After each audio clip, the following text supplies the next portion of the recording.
All right, we're going to start Unit 2. This is day 1. We're going to be talking about relations and functions. Our learning targets.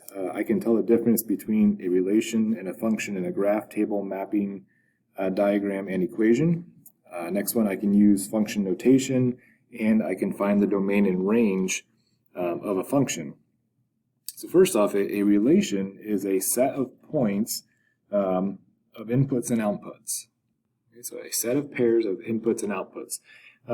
So that's all it is, just it matches up an X with a Y. Okay. So here's some examples down below. Now this one is what we call a mapping diagram. This one is some ordered pairs. This would be a table, and here's a graph. So first off, what we want to know, what we really like to have with these relations, what we really want to see happen is we want it to be consistent so that every X can go to a single Y, and we can, it's predictable in that way. So down here, I'm actually going to fill this out and go back up. This is a function. A function is just a special kind of relation. So all functions are relations, but not all relations are functions. Okay, so a function it's a relation in which each element of the domain corresponds with exactly one element of the range.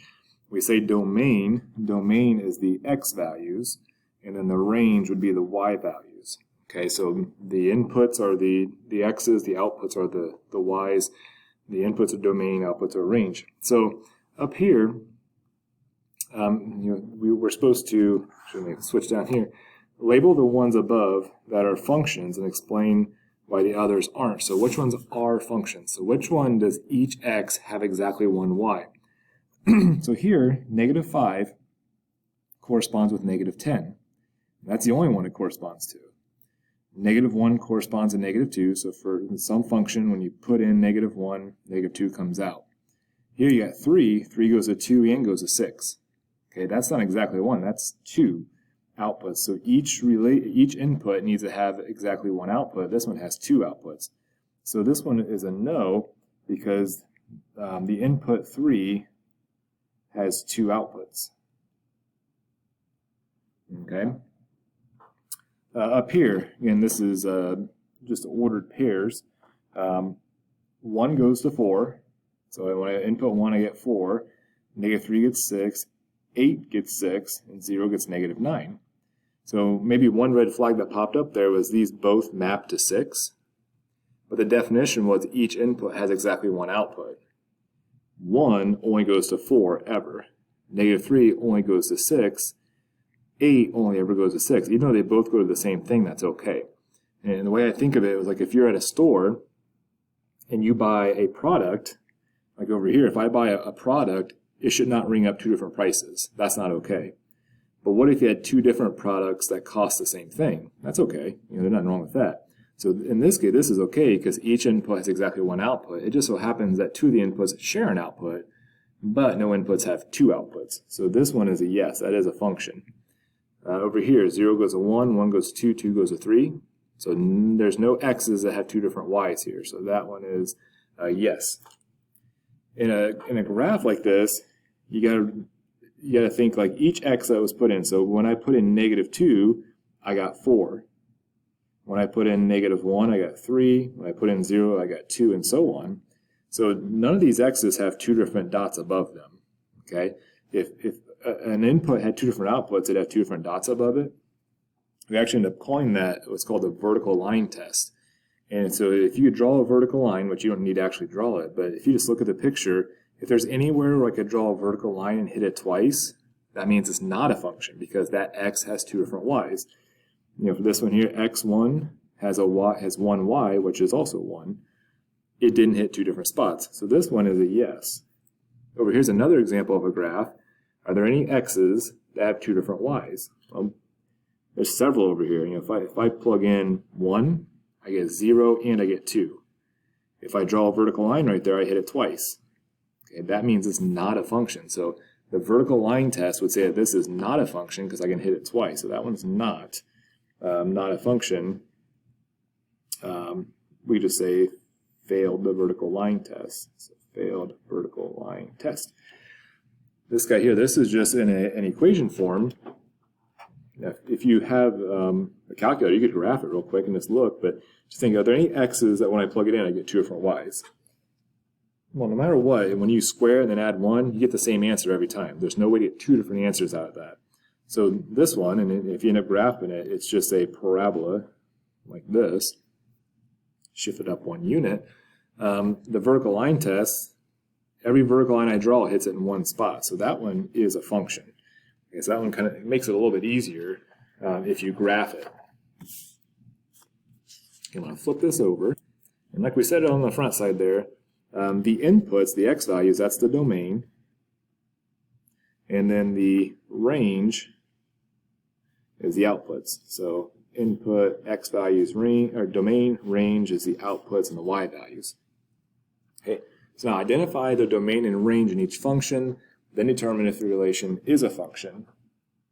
Okay, so when we write this, you just say D for domain, R for range, and we like to put these fancy brackets in here just to show that it's a set of numbers. And for this one, the domain, if you look at what x values did I plug in? 0 is not mapped to any point, so 0 is never plugged in. It didn't get a value. But here, -1 got a value, -2, everything in between. Well, the smallest number that I plugged in here was -4, and it received a value of -2. So that means where this starts, so I'm thinking left and right for domain, it starts over here at -4. -4 is included, so my x values are between -4 and it goes up to -1. And if you remember the greater than less than symbols, so it's all the x's greater than -4 and less than -1. And notice these endpoints are colored in, so we put an equal to on that. And then you put this fancy little bracket looking thing to show that the set is, that's the end of the set. So for domain, think left and right. Now for range, again, it's an interval here, so range, what's the smallest y value that came out as an answer? It's right here at -2. So that -2 was the smallest value that came out. How high does the graph go? The graph goes up to here, so that means 2 came out as a point. As some x value has a y value of 2, so that's the highest value. So it goes from -2 all the way up to 2. This is a closed circle. And this guy up here, even though it's not a closed circle, it brushes through, it goes through 2, so that means 2 is included. Okay, so that's one way of writing these. Now, is it a function? So determine if it's a function. So think vertical line test. Any vertical line I draw only hits it once. So that is, yes, that is a function. Okay, next guy, domain, range. Think domain is left and right. So look at the graph, left and right, starts here at -1 and goes all the way up to 3. So I had x values in between those two that I plugged in and I got values for. So -1 is less than or equal to x, which is less than or equal to, because these are closed circles, 3. And then for range, think up and down. Okay, so what is the lowest this value ever got? So lowest was -2. The highest was +3. So from -2 to +3. Okay. Let's see, this guy, this one here, this is function notation. Remember, if you put f of x in there, instead of y equals, it says f of x. This just says the function with respect to x. So x are the numbers that I'm plugging in, and then f of x, the value comes out, is the y. And probably the easiest way of doing this one would be to graph it. So maybe on your calculators, you can just put it in the graph. It is going to be a U shape. It's going to go down 4 units. And look something like this. Okay, so my domain and range here, look at this guy, the domain is left to right. And notice this graph actually goes up and up and up and to the left forever. So it really is no end to this. So it's -infinity is the smallest number I can plug in all the way up to +infinity. And then for the range, up and down, it does start at -4 and then goes up forever. Okay. Now, whenever you have infinities involved like this, especially this one. One's a number and one's infinity. It'd be faster just to write it like this. So basically it'd be any y greater than or equal to 4, or sorry, negative 4. So either one of those, those are both kind of the same thing, and I don't care what form you use. I'm just thinking Math Excel may have a multiple choice or something. You gotta select this when you're thinking that. They're the same thing. Okay, and is that a function? Vertical line test says yes, that's a function. Sorry, this guy over here, I never said it. Vertical line test, I can hit it twice, several places, so that's a no, that is not a function. Okay, number 4. Number 4, I just wrote all these ahead here. Think left and right, so domain goes from -1 to 5, so from -1 to 5, x's between those, they're included. And then the range, think up and down, would be -3 up to +3. So -3 to +3, again, equals 2 under there. This guy here, this is a little bit different. This isn't a line, these are just 1, 2, 3, 4, 5 points. Here there were so many answers that I just gave an interval. I couldn't describe every single point in between here because, like 1, 1.1, 1.2, 1.125, there's all these points, so I just made an interval. But here I could actually describe which x values are plugged in. It looks like, let's see what, -3, -1, 1, 4, and 5 were the x values plugged in because those are the numbers that got mapped up or down. And then the y values that came out, if there's a repeat, you don't have to write it twice. So the y value that came out here is 2, this one is 4, and this one is -3, it looks like.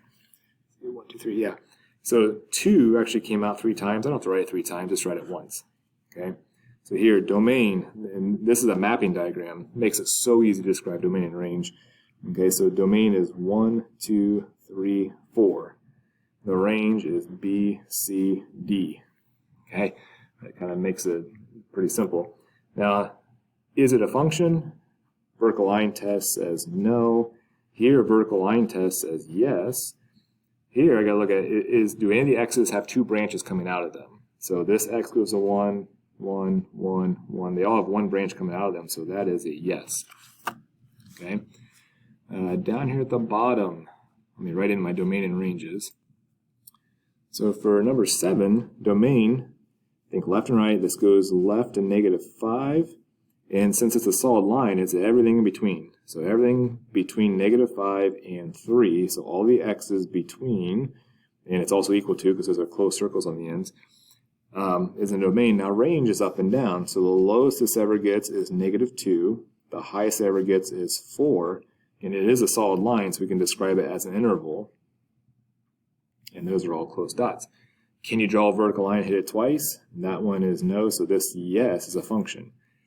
Here, no connections between, so there's literally 5 members of the domain. We do have 1 repeat here, so I've got -2, 0, 2, and 5. Those are all x values that got mapped up or down to something. In this case, it's all up. And then the range, think up and down, I've got 0, got repeated. I got 1, I got 2, and I got 4. So 0, 1, 2, and 4 are the y values.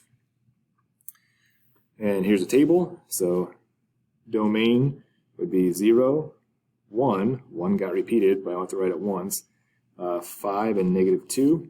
Now, it'd be pretty cool on the quizzes if we put them in order, but it's not a big deal for not in order. And then the range on this would be 10. See, -3, 4, 0, and 8. Now, is this one a function? It's a graph, so no vertical lines, except for right there. Can hit it twice. So it does hit it twice there, so that one is not a function. And then this guy here, if you notice, 1 goes to 3, and then 1 goes to 8. The rest of these never even got repeated, so they only had 1 y value assigned to them. But this one got repeated, and it had 2 different y values, so that's a no. Okay, so that'd be like plugging in 1 and getting -3 and 8 for the other one. So it would, if I graphed that, it'd fail the vertical line test.